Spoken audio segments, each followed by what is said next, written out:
Yellow Plant Junkie Creations here. My name is Jody, and if you own a ruby Cascade peperomia or the string of turtle peperomia, then this video is for you.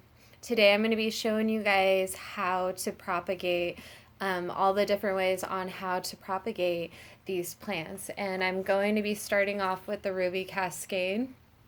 I've propagated this plant many times, and I sell them at Etsy.com at my shop, Plant Junkie Creations. And so to propagate, there are a couple options, and I've tried propagating these in water, but they just take a really long time. So the best way that I've found is by putting it in sphagnum peat moss, and I'm going to show you guys how to do that. So when you take a cutting, you want to ideally take a strong, bigger leaf cutting opposed to the baby leaves, because it won't, you'll have a better success rate by taking the bigger leaves. So what I'm going to do is I'm just going to cut anywhere. It doesn't really matter right now, just as long as it's strong and hardy. And the thing about these plants is, just like the string of hearts, they get tangled so easy. So this is almost a transparent vine when you're looking at it that you do not want to take. It won't take. It'll just most likely rot. These are succulent-like, and I have a lot of experience with propagating these, and they rot really easy.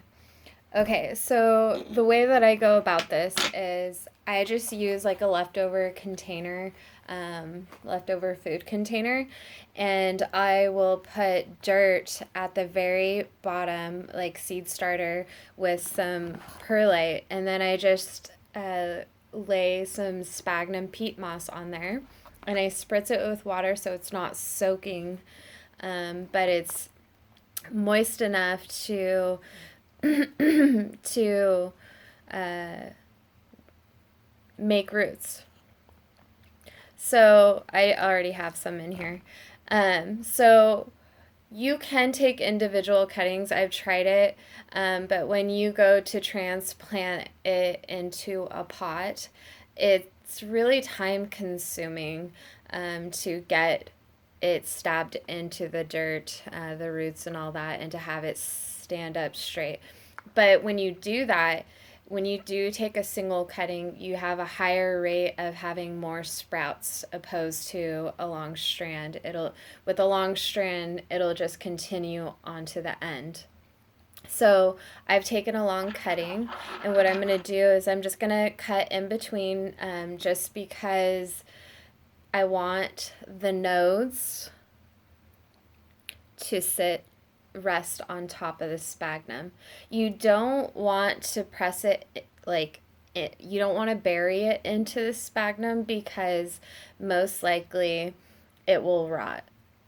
I've had a lot rot on me. I'm just cutting the stem and kind of conserving its energy to promote root growth by making it a little bit shorter. And I got one last one here. I'm going to leave this as a whole, just because this from here to here is kind of transparent, and I want the whole thing to take. So I just rest it on top. Try to get most the nodes on top of the sphagnum, and just kind of like, sometimes I'll stick the end of this stem into the sphagnum just so it'll, most of the nodes will sit. If you're okay with it rotting, you can do that. So I'm just getting this in here. And then, I don't know what I did with my lid. Oh, right next to me. So, I spritzed this before, but I'll just spritz it again. You don't want it to be soaked. That's the key. And I like this one because it has these little hole air vents, and I do like one or two up and then the rest sealed. And I place it in a propagation station I have over there under some grow lights. It's also warm there. You'll want to mist this probably once every week when you notice it drying out. Another way to propagate this was just an experiment because as I was transplanting some of these ruby cascades, I had some petals fall off, some leaves, whatever you want to call it. And I just stuck it in this with some dirt at the bottom. I stuck string of turtles and the ruby cascade in here. I already transplanted the string of turtles. I'll show you after this. But what it's going to take a lot longer for these to start developing. It's a little in there, but I just wanted to show you what occurs. So they do propagate by the petals. Hopefully that's zooming in. So I just wanted to, yeah, look at that.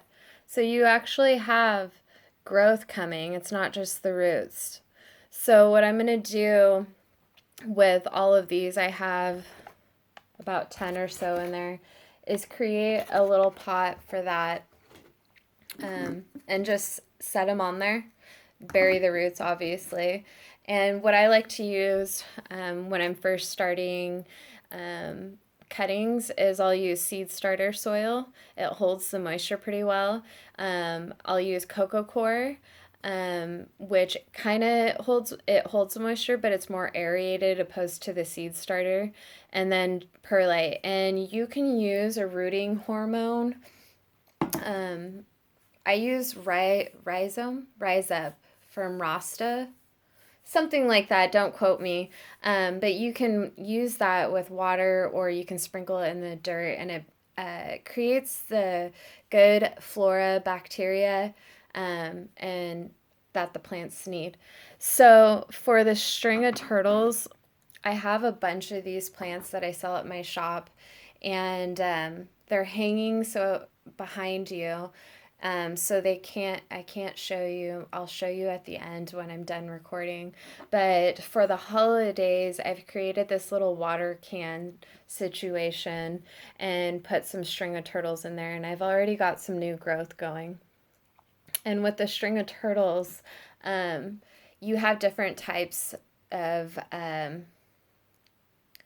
you have more mature, and you have these very thin, like, petals.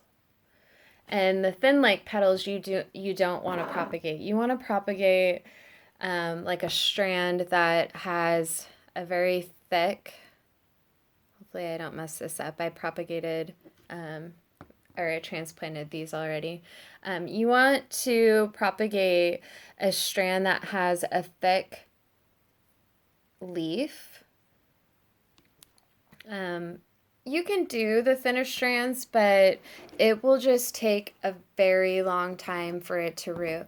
So again, with the ruby cascade that was in this, I had some extra petals, and I didn't want to throw them out. I wanted to see if they would grow.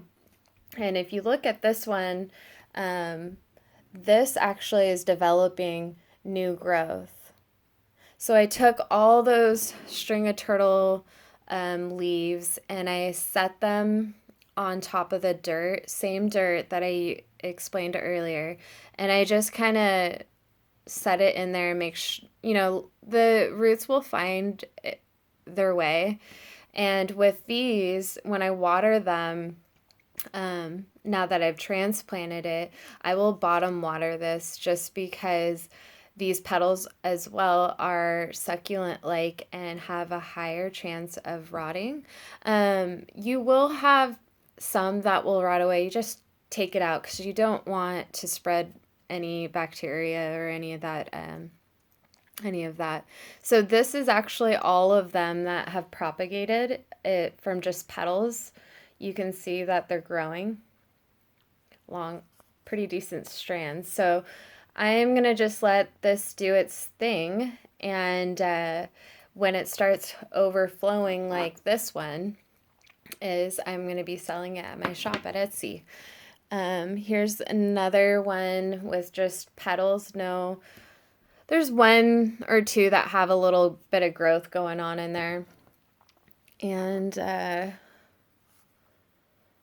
this one, I had a couple leftover strands. So what you want to do when you're propagating like a whole strand is you just take this strand and you set it on top of the soil. You can stick it in the dirt, but if your soil is too wet, it will rot. So I just find it better just laying it flat on top of the soil, and where the nodes are at, they will develop roots. Just leave them alone. It will grab onto the dirt and become a full plant.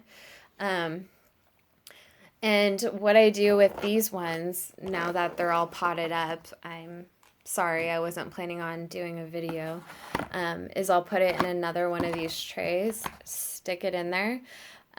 When I'm creating a greenhouse, usually I'll put sphagnum moss, peat moss, some sort of moss at the bottom to create humidity. And you spritz it. I don't have any sphagnum moss in here, but I'm spritzing down below just to create that humidity. I'm also spritzing the lid. And I'm going to show you guys now where I place these so they can take off and grow. And then I'm also going to show you where to cut on the peperomia.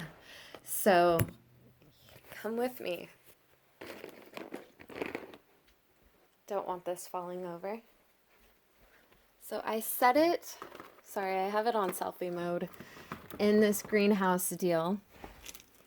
I've got lights right here. I have reflective insulation. I have a heat vent under this situation. So I created a door so there's no draft, because most of these plants don't like drafts. And these are all my propagations. I've got begonias in this one. I have Hoyas in this one. I have a bunch of string of hearts that I sell here at my shop. And all of this is in sphagnum moss. That's the secret, sphagnum moss and humidity. I'm going to probably put this one down below and the other one up top. And I need to just grab my scissors. And I'm going to show you what a really healthy string of turtles looks like. Excuse me. Trying to find my footing here. It's kind of a jungle in my house. Okay, so this is a healthy string of turtles. You see those really long vines? It's under a grow light, and it just took off. So the cuttings that I'm going to take, I'll show you in a second, but when you are taking a cutting, you want those thick leaves. You don't want these thin leaves. Okay, so I found a strand. I keep eyeing it. I think it's kind of cool because it breaks off in 3. You see how the leaves are thin there? I don't want that, so I'm going to cut it up higher. Probably right here. So I'm just going to let it drop because I only have 2 hands. Boom. I don't want to cut anymore because this is my personal plant. For my shop, I have plants that I sell, like a mother plant, and then I have plants that I would like to keep for myself. So I'm going to show you another one. This one I have up here.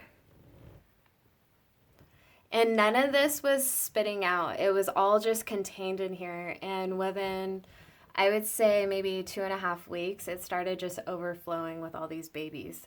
So eventually these baby leaves will get thicker. Just look at that. Will you? Will you just look at it? Just beautiful. So welcome to the string of turtles jungle. Okay, so I'm only just taking one cutting. And I'm going to show you one more. This is the plant that I usually take my cuttings from for my shop, and it is in this pot. So look at all those thick, luscious leaves. Those are where you want to take your cuttings from when they grow out. Obviously, I've just taken a bunch, and here are some growing, but I want them to mature so my customers get healthy plants. So I'm going to take you back to my little station here. Set you up. Okay, same soil. Just fill it up. Most people will pre-moist their soil, which is probably actually a good idea. So the way that I go about that is I'm just going to take enough, hold on, start over. Take enough to fill the pot. You don't want it too compact. You want it pretty fluffy so these roots will dig in there.